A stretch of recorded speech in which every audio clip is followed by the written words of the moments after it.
तो आज हम बात करेंगे टेट्रोलॉजी ऑफ पैलेट के बारे में कि टेट्रोलॉजी ऑफ पैलेट क्या होता है। सही है। और टेट्रोलॉजी ऑफ पैलेट में कौन से कंपोनेंट्स होते हैं, टेट्रोलॉजी ऑफ पैलेट जो है उसकी हमारे पास ट्रीटमेंट क्या है, जितने भी उसकी डिसऑर्डर्स है या कंपोनेंट्स हैं और उनकी डायग्नोसिस कैसे होती है और नर्सिंग इंटरवेंशंस के बारे में देखेंगे।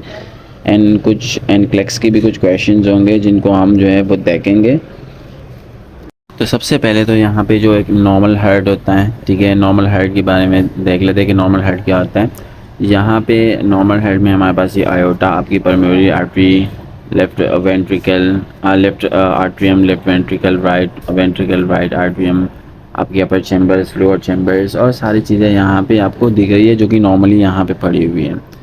अब टेट्रोलॉजी ऑफ पैलेट में क्या होता है कि आपके पास 4 डिसऑर्डर्स आते हैं, ठीक है। उनमें हमारे पास 4 डिसऑर्डर्स होते हैं जिनको हम वन बाय वन जो है वो अभी पढ़ेंगे कि वो कौन कौन से डिसऑर्डर्स होते हैं। सबसे पहले जो हमारे पास डिसऑर्डर आता है,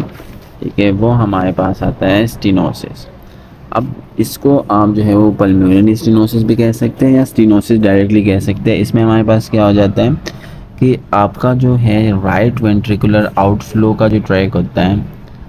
ये वाला यहाँ पे, ये आपका स्टीनोस हो जाता है एट सेल्फ। या तो इसकी नर्विंग खुद हो जाती है और या तो ऐसा एक हो जाता है कि इसका जो इन्फेंडिबुलम है वो हमारे पास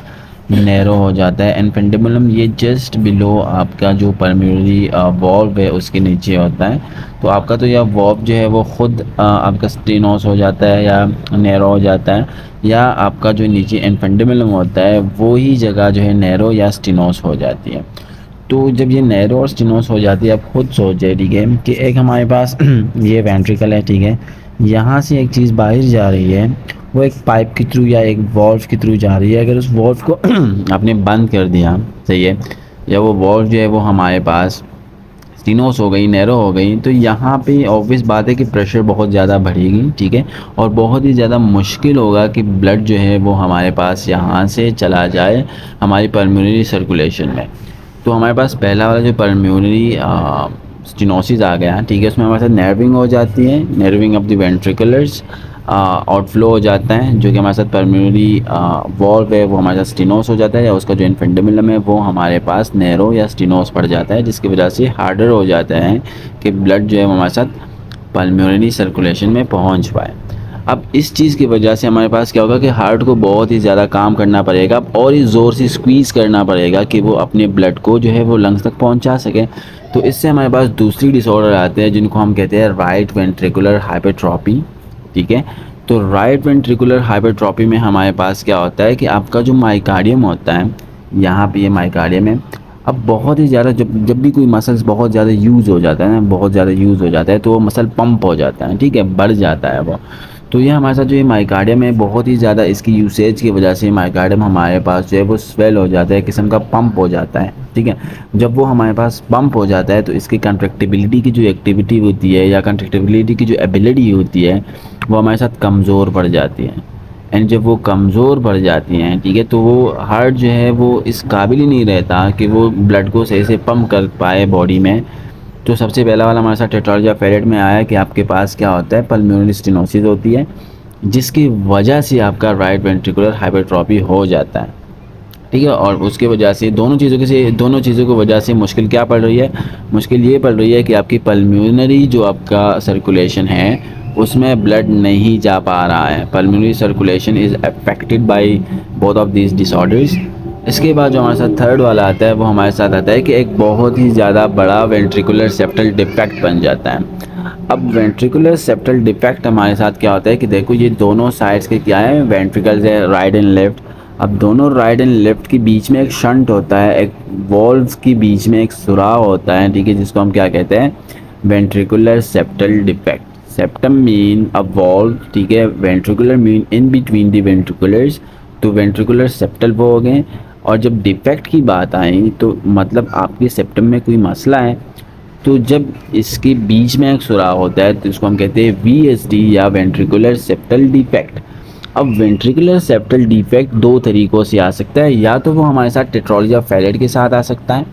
या तो वो हमारे साथ टेट्रोलॉजी या पैलेट के बगैर आ सकता है, क्योंकि ज़रूरी नहीं है कि अगर आपको VSD है तो आपकी पल्मोनरी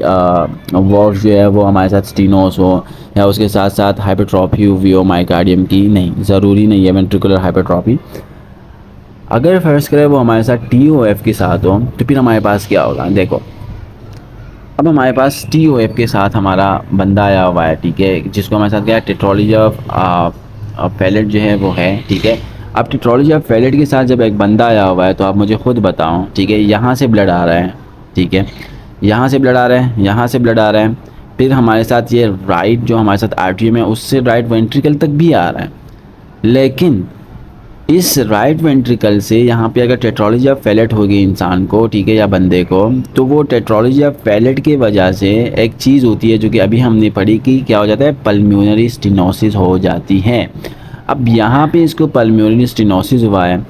तो ये ब्लड यहाँ से आया डीऑक्सीजनेटेड। अब इस डीऑक्सीजनेटेड ब्लड को निकलने के लिए भाई रास्ता नहीं है, ठीक है, वो ब्लॉक हो गए हैं, ठीक है, यहाँ पे उसके लिए एक ओपनिंग है एंड ये मसल्स भी हमारे साथ वीक पड़ चुके हैं, ठीक है, वो हमारे साथ हाइपरट्रॉफी उसमें हो चुकी है। अब यहाँ पे जो ये ब्लड है नॉर्मली तो ये क्या करेगा कि हमारे साथ हार्ट कॉन्ट्रैक्ट हो जाएगा और ब्लड जो है वो हमारे साथ निकल के पल्मोनरी आर्टरी के थ्रू लंग्स में चला जाएगा और वहाँ से ऑक्सीजनेट हो जाएगा। लेकिन यहाँ पे ये ब्लड यहाँ पे जा ही नहीं पा रहा है, ठीक है। अब फर्ज करें एक कमरा है, उसका एक दरवाज़ा है, उस दरवाजे को आपने बंद किया हुआ है, कोई बंदा बाहर आना चाहता है, ठीक है, तो वो अगर खिड़की खुली हो तो ऑब्वियस बात है कि वो बंदा खिड़की से बाहर आएगा, या ठीक है, या 4-5 बंदों को अपने अंदर बंद किया हुआ है, दरवाज़ा इतना नैरो है ना कि मतलब बहुत ज़्यादा नैरो है और आप उसको उनको कहो कि एक साथ निकल के आओ, ठीक है, और जल्दी निकल के आओ, तो वो कुछ लोग जो है वो दरवाजे से आ जाएंगे, कुछ लोग खिड़की से आ जाएंगे, तो इनको ना ये खिड़की जैसी मिली हुई है,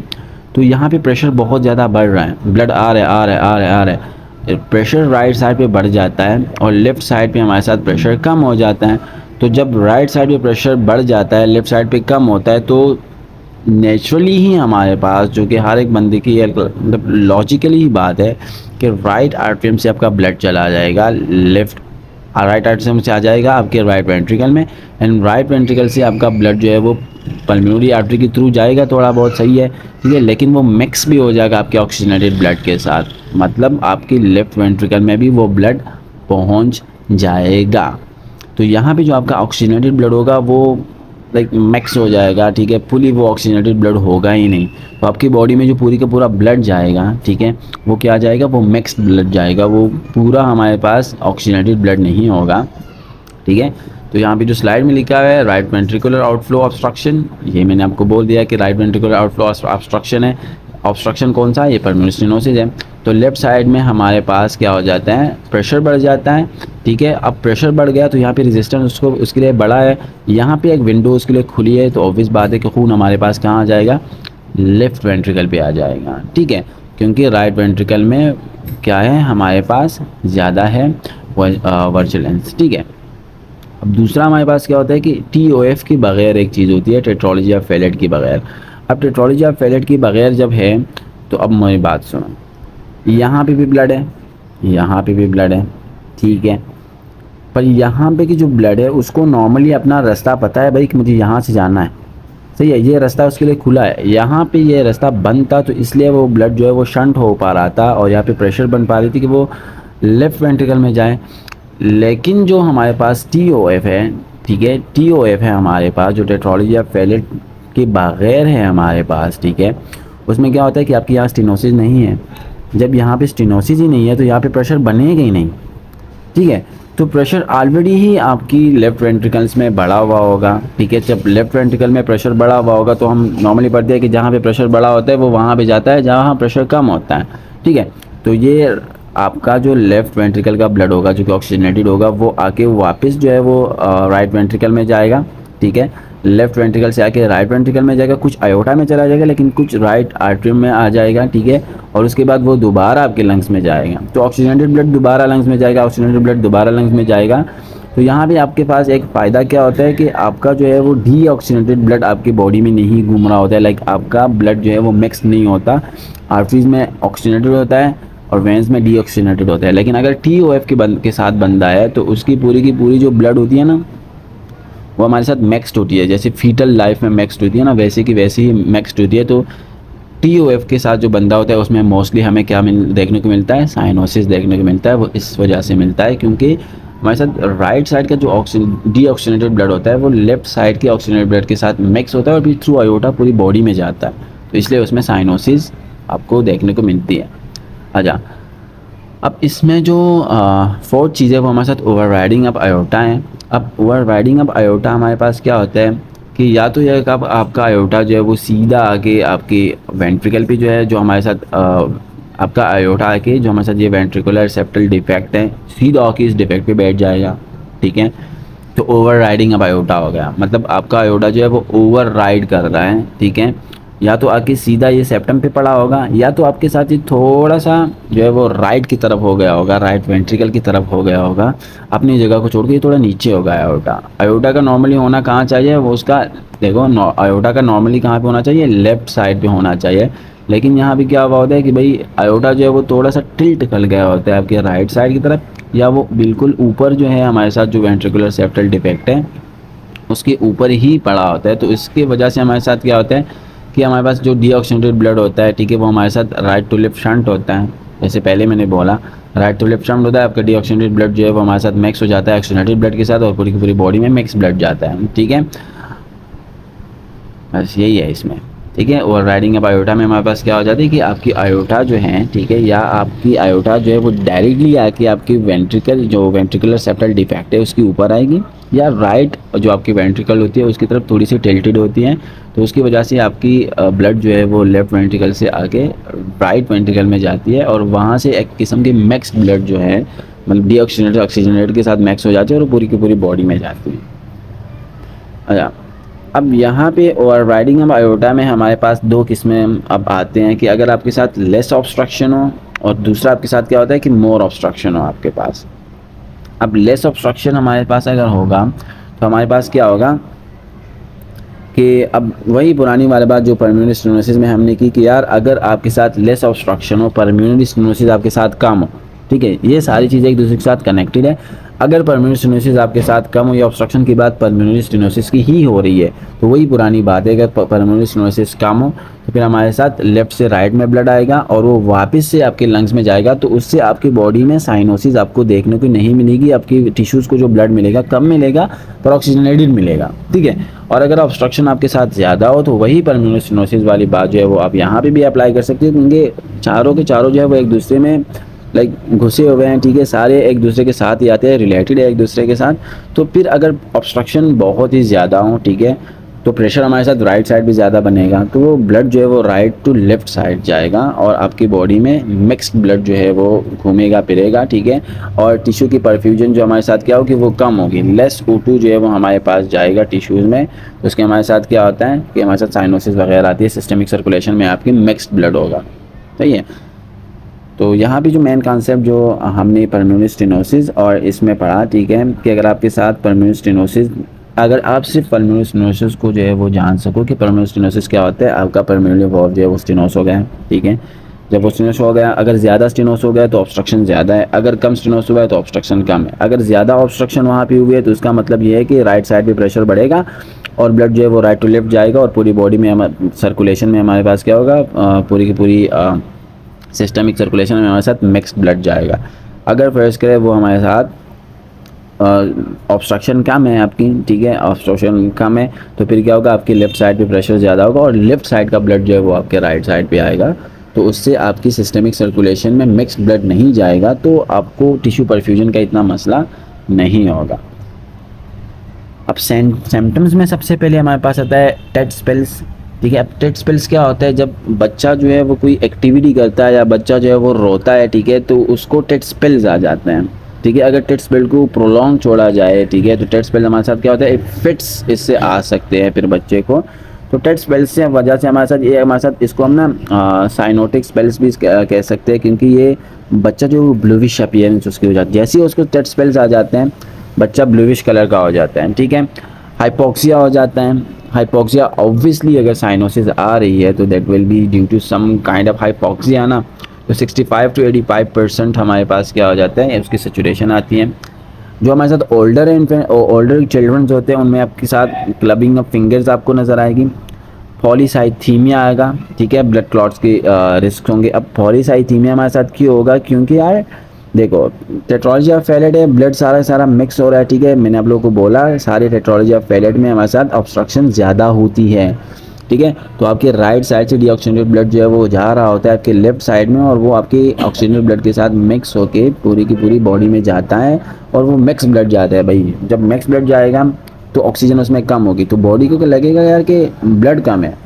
टिश्यू में हमारे पास ऑक्सीजन कम आ रही है, ठीक है, तो बॉडी को ऐसे लगेगा कि यार ब्लड कम है, तो वो एक एज अ कंपेंसेंट्री वो हमारे साथ क्या करेगा, ज़्यादा से ज़्यादा आरबीसीज को प्रोड्यूस करेगा। जब वो ज़्यादा आरबीसीज को प्रोड्यूस करेंगे तो उसको हम कहते हैं पॉलीसाइथीमिया, और उसकी वजह से ब्लड क्लॉट्स बन सकते हैं। अच्छा, एच बी हमारे साथ 22 ग्राम पर डी से ज़्यादा है क्योंकि पॉलीसाइथीमिया है, ठीक है, 22 ग्राम पर डी से तक आएगा हमारे पास। पुअर फीडिंग होगी, अब साइनोसिस होगी बच्चे को, क्योंकि इसमें जब हमारे साथ टेस्ट स्पेल्स आते हैं ना तो हमारे पास रिस्पायरेटरी भी मसले आते हैं, तो बच्चा जब फीड करेगा, ठीक है, तो उसको सांस बंद होने का वो होगा, ठीक है, साइनोस पड़ जाएगा बच्चा, तो इसलिए पुअर वेट गेन ऑब्वियस बात है, ब्रेस्ट फीडिंग नहीं कर सकता या फीड नहीं कर सकता तो बच्चा जो है वेट गेन उसकी कम होगी, और डिस्पने एंड टेकिकार्डिया आती है क्योंकि हार्ट को ज़्यादा काम करना पड़ता है और ब्लड को बार बार ऑक्सीजनेट करना पड़ रहा है, बार बार ऑक्सीजनेट करना पड़ रहा है क्योंकि वो बॉडी में ही मिक्सड घूम रहा है, ठीक है, तो आपको लंग्स को भी और काम करना पड़ेगा और हार्ट को भी और काम करना पड़ता है, तो उसकी वजह से हमारे पास डिस्पने और टेकिकार्डिया हो जाता है। अब टेस्ट स्पेल्स हमारे पास क्या होते हैं, टेस्ट स्पेल हमारे पास क्या होता है, जब भी बच्चा कोई एक्टिविटी करता है, ठीक है, तो उसकी हमारे साथ O2 डिमांड जो है वो बढ़ जाती है। अब जब O2 डिमांड बढ़ जाती है तो हार्ट को और ज़्यादा क्या करना होता है, टेकिकार्डिया, अभी मैंने आप लोगों को बोला टेकिकार्डिया और टेकिपनिया हो जाता है। तो हमारे पास क्या होता है, बच्चा जो है उसकी हार्ट रेट बढ़ जाएगी, ठीक है, क्योंकि वो हार्ट को और ब्लड को जो है वो पम्प करना पड़ेगा। अब हमारे पास sudden decrease in O2 saturation, तो हमने पहली ही बात की कि जब आपको टेस्ट स्पेल्स आते हैं तो आपकी सेचुरेशन 65 से लेके 85 तक गिर जाते हैं, बच्चा साइनोस पड़ जाएगा। अब जो ओल्डर बच्चे होते हैं, ठीक है, वो तो खुद स्क्वाट पोजीशन में डायरेक्टली बैठ जाएंगे, पता नहीं क्यों पर बच्चे डायरेक्टली बैठ जाते हैं नेचुरली ही। बच्चे जब वो साइनोटिक हो रहे होते हैं जो कि हमारे साथ टेट्रोलॉजी ऑफ फैलेट के साथ होते हैं और थोड़े बड़े होते हैं, ठीक है, तो वो खुद ही स्क्वाट करके बैठ जाते हैं। तो इसके हमारे साथ क्या हो जाते हैं, जब वो स्क्वाट करके बैठ जाते हैं तो ये जो हमारे साथ आर्टरीज है, फेमरल आर्टरीज, वो थोड़ी सी हमारे साथ किंक पड़ जाते हैं, मतलब किंक पड़ना लाइक वो ना ब्लॉक जैसे हो जाते हैं, ठीक है। अब जब ये ब्लॉक हो गए ना तो इसकी वजह से हमारे पास वेस्कुलर रेजिस्टेंस बढ़ जाती है। अब देखो एक पाइप है जो कि ब्लॉक हो गया है, ठीक है, और वो फर्ज करें आपका हार्ट जो है वो मोटर है, ठीक है, और फीमेल आर्टरी जो है वो पाइप है, सही है। अब पाइप को तुमने ब्लॉक कर दिया और मोटर से तुम यार जितना भी पानी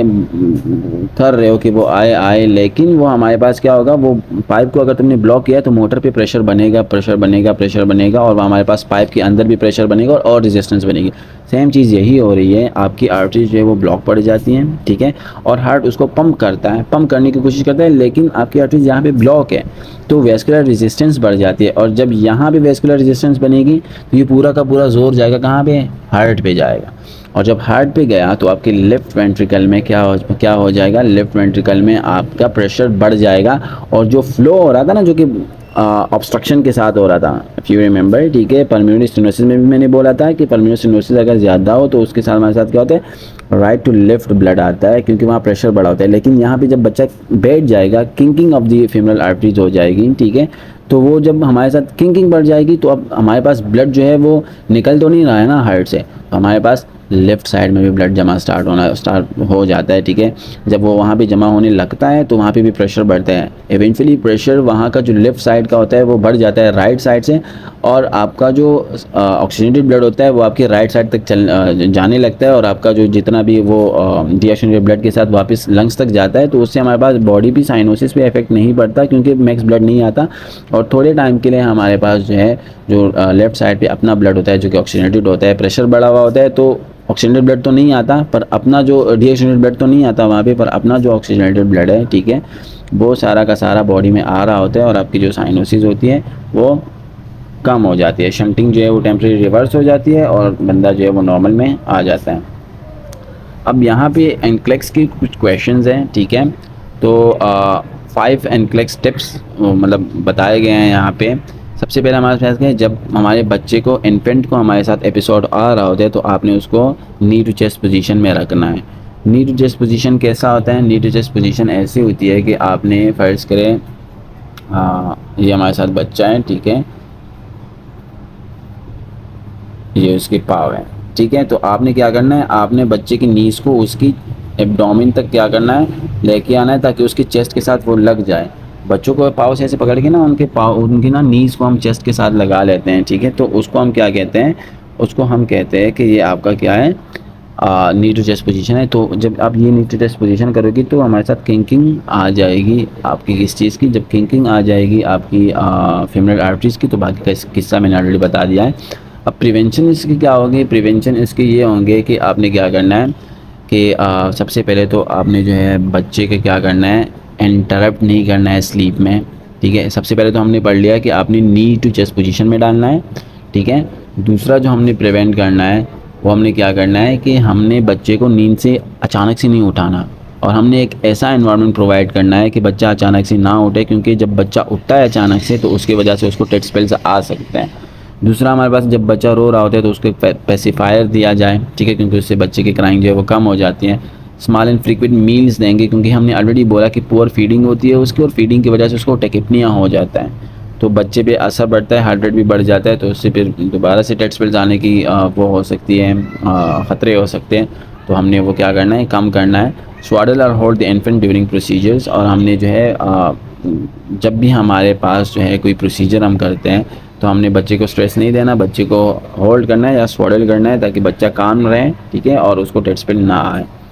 अब डायग्नोसिस इसकी मोस्टली हमारे साथ होती है इलेक्ट्रोकार्डियोग्राम की वजह से, ईसीजी की वजह से इसकी डायग्नोसिस होती है, जो कि हम इन्फेंसी में भी कर सकते हैं, ठीक है। अच्छा, ट्रीटमेंट इसकी क्या है कि सर्जिकल रिपेयरिंग हम करते हैं, जितनी भी हमारे पास इसकी वो है ना, लाइक वीएसडी को हम अगर फर्ज करें किसी को वीएसडी है तो हम वीएसडी को बंद कर देते हैं। अगर किसी को परम्यूनरी स्टेनोसिस है तो हम क्या कर लेते हैं कि परम्यूनरी स्टेनोसिस जो है उसको, जो हमारे पास स्टेनोसिस उसको कम कर लेते हैं, या वहाँ पे उस जगह को ट्रिम कर देते हैं थोड़ा बहुत, कि वो रास्ता भी हमारे साथ खोल जाए, ठीक है। अच्छा, और दूसरा हमारे साथ क्या होता है कि हमारे पास हाइपरट्रॉफी हमने पढ़ी, ठीक है, कि राइट वेंट्रिकुलर हाइपरट्रॉफी हमारे पास हो जाती है, तो उसके हमारे साथ क्या करते हैं कि जो हाइपरट्रॉफी या ज़्यादा टिश्यूज़ होते हैं, वो एक्स्ट्रा टिश्यू उनको हम कट कर लेते हैं, ठीक है। Winding and the pulmonary valve, जो मैंने आपको ऑलरेडी बता दिया कि पल्मोनरी स्टेनोसिस में ये होता है। सर्जरी अब हमारे पास हो जाए ना, तो हमने पेशेंट्स के लाइक पेरेंट्स को कुछ हमने ना वो करना पड़ता है, टीचिंग देनी पड़ती है, क्योंकि जब ये सर्जरी हो जाए तो हार्ट बहुत ज़्यादा कमज़ोर पड़ जाते हैं, और हार्ट फेलियर की बहुत ही ज़्यादा चांसेस होते हैं कि बच्चे को क्या हो जाए, हार्ट फेलियर हो जाए, ठीक है। तो अब भाई यहाँ पे ना आपने एक बात याद रखनी है, क्या उनको बोलना है कि यार अगर आपके बच्चे को हार्ट फेलियर हो, तो हार्ट फेलियर से एक बात याद रखो, हैवी फ्लूइड्स, ठीक है। तो हैवी फ्लूइड्स जहन में रखो, और हैवी फ्लूइड्स के साथ क्या क्या वो हो सकते हैं हमारे पास चीज़ें आ सकती है, जब बॉडी में फ्लूइड बढ़ जाता है। वेट गेन, आपने मदर को बोलना है, फादर को बोलना है कि अगर बच्चा जो है वो वेट गेन कर रहा है अनएक्सपेक्टेडली, ठीक है, तो वो हमारे पास क्या है, आप लोगों ने रिपोर्ट करना होगा, ठीक है। अगर आइज़ के आसपास जो है वो बच्चे की पफिनेस आ रही है, ठीक है, तो उस चीज़ को रिपोर्ट करना है। उसके साथ साथ अगर पेल और कूल एक्सट्रीमिटीज़ हों, ठीक है, उनको आपने क्या करना है, रिपोर्ट करना है, क्योंकि हार्ट फेलियर में ये सारे सिम्टम्स क्या होते हैं, आते हैं। अगर बच्चा जो है वो फीड नहीं कर पा रहा है, बच्चा फीड नहीं कर पा रहा है, तो तब भी आपने क्या करना है कि मदर और फादर को बोलना है कि ये सारी चीज़ें अगर आप लोग देख रहे हो तो आपने क्या करना है, ये रिपोर्ट करनी है। और बच्चा जो है नॉर्मल जितने डायपर्स दिन में वेट कर रहा हो, ठीक है, लाइक डिक्रीज आउटपुट उसकी हो जाए यूरिनरी, तो उन बच्चों को वो चीज़ भी क्या करनी होगी, वो लाइक बच्चों की उस चीज़ को भी देखना होगा और उसको रिपोर्ट करना पड़ेगा। नर्सिंग इंटरवेंशन में इसमें हमारे साथ क्या होगा, जो सबसे पहले हमने 5 चीज़ें पढ़ी ना हमारी टेट्रोलॉजी ऑफ फेलेट में, हमने 5 चीज़ें ऑलरेडी पढ़ी कि जब बच्चे को हमारे साथ टेट स्पेल्स आते हैं, ठीक है, तो हमने क्या करना है, एक तो बच्चे को हमने नी टू चेस्ट पोजीशन में डालना है, दूसरा हमने उसकी वो करनी है 100% ऑक्सीजन उसको देना है, ठीक है। और जनरली मैं बता रहा हूँ 100% ऑक्सीजन देते हैं, मॉर्फिन उसको प्रोवाइड करते हैं ताकि पेन वगैरह कम हो जाएँ, ठीक है। उसके साथ साथ जो है वो बच्चे के जो है प्रिवेंट करते हैं कि हम स्लीप में उसको उठा ना लें, ठीक है। और उसके साथ साथ जो हमें पेसिफायर देते हैं बच्चे को, जब हम पेसिफायर प्रोवाइड करते हैं तो उससे क्या होता है कि बच्चा जो है वो काम पड़ जाता है, ठीक है। और हमारा मेन काम वहाँ पे होता है कि आपने काम करना है बच्चे को जो है हम वो स्वाडल करेंगे during any kind of procedure, ठीक है। और उसके साथ साथ जो है या तो नी टू चेस्ट पोजीशन होगा इन्फेंट्स में, और जो बड़े बच्चे होंगे उनको स्क्वाट करवाएंगे, ताकि हमारे पास जो पूरा का पूरा किस्सा मैंने टेट स्पेल्स में बताया वो चीज़ हो पाए और साइनोसिस कम पड़ जाए। अच्छा, 100% oxygen, morphine, maintain adequate hydration to reduce risk of CVA और डॉक्यूमेंटेशन। तो ये 5 चीज़ें हमने बहुत ही ज़्यादा ज़रूरी देखने हैं। ये सॉन्डर्स की बुक में दिया हुआ है। एक प्रियॉरिटी आपके पास होती है ना कि आपने पहले क्या करना है, तो ये वो दिए हुए हैं, ठीक है, कि प्रियॉरिटी अपनी किस चीज़ को देनी है। तो एक प्रियॉरिटी के हिसाब से ये पाँचों के पाँचों लेके गए हुए हैं, सॉन्डर्स के हिसाब से MCQs में ये आते हैं। अच्छा, तो यहाँ पे हमारे साथ ATI में क्वेश्चन पूछा गया है कि a child with cardiac defects assumes squatting position.